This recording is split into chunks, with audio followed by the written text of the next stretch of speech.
The judge was still reading the custody recommendation when the woman in the back row stood up and said my name, like she was correcting a mistake.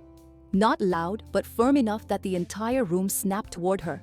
And my ex didn't turn, because she already knew who it was and why she was there. The timing was surgical, the kind that only happens when someone has been waiting for the precise second to step into a room and change its temperature. And as the clerk fumbled with her pen, and the bailiff hesitated, half uncertain whether to stop her, I felt the threat I'd been carrying for months finally surface into daylight, raw and undeniable. My ex's attorney had just finished calling me unreliable, transient, emotionally detached, a man who missed birthdays and funerals alike. And she had nodded along with that familiar calm, the same calm she used when she rearranged our lives without telling me, when she decided I would be the absence instead of the presence. And now this stranger was holding a thin folder against her chest, like it weighed more than it should. I didn't look at my ex until the judge asked the woman to identify herself. And she said she represented a compliance firm retained by the school district, which made no sense until it did. Because my ex had moved our daughter to a private academy mid-year, without telling me, citing a scholarship that never sat right, and I'd let it go because letting things go had become my survival tactic. The woman spoke carefully, avoiding accusation, using phrases like irregular disbursements and misapplied funds. And I watched my ex's face drain in increments, the way it had when I once asked her why there was a second phone charger in the car, the way it had when I noticed the new lock on her office door at home. This wasn't about me, not directly, and that was the point. The judge recessed without ceremony. The bailiff escorted us to opposite ends of the hallway. And my ex finally looked at me with something like panic, as if she'd assumed I would always be the only variable she needed to control.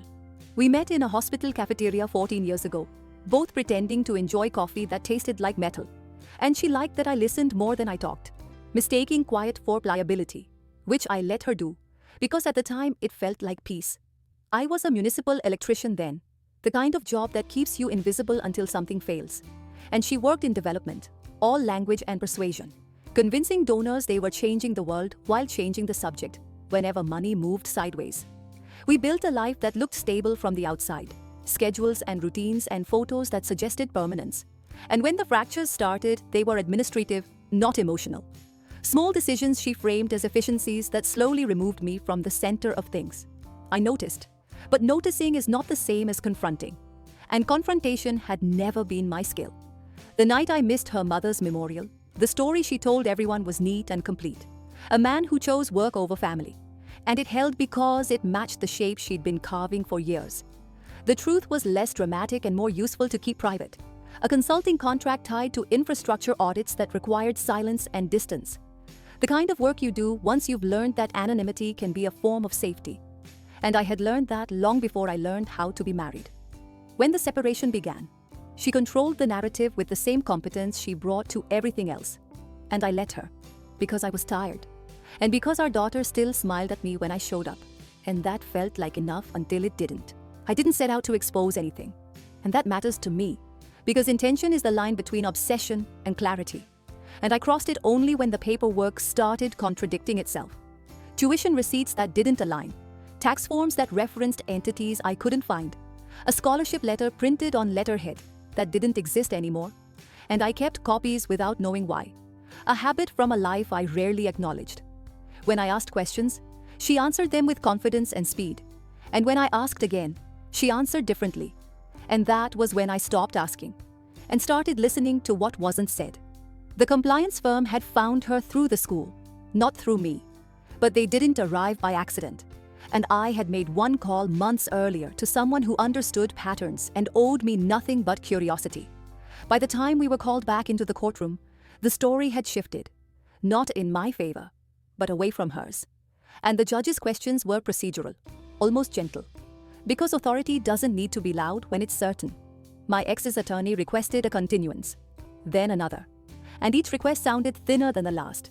And when the judge granted temporary custody pending investigation, it felt less like victory than like gravity reasserting itself. She didn't speak to me as we passed in the aisle, didn't accuse or plead, just adjusted her bag on her shoulder, as if preparing for weather she couldn't control. And I understood then that what I had mistaken for strength had always been leverage. That evening, I sat on the floor of my apartment while my daughter slept on the couch, her shoes still on, exhausted from a day she didn't understand. And I folded laundry slowly, deliberately, giving my hands something to do while my mind recalibrated. There would be interviews and audits and explanations that didn't involve me directly. And I would participate only as required. Because this was not about punishment or exposure, but about alignment. About letting the truth occupy the space it had always needed. I sent one email to my ex, concise and factual, outlining visitation logistics and nothing else. And when she replied hours later with a single line asking how this had happened, I didn't answer. Not out of spite, but because the answer would not help either of us. The next morning, as I walked my daughter to school under a sky that looked undecided, I felt something loosen inside me. Not relief exactly, but the quiet recognition that the story I'd been living in was no longer being told for me, and that was enough to stand on for now.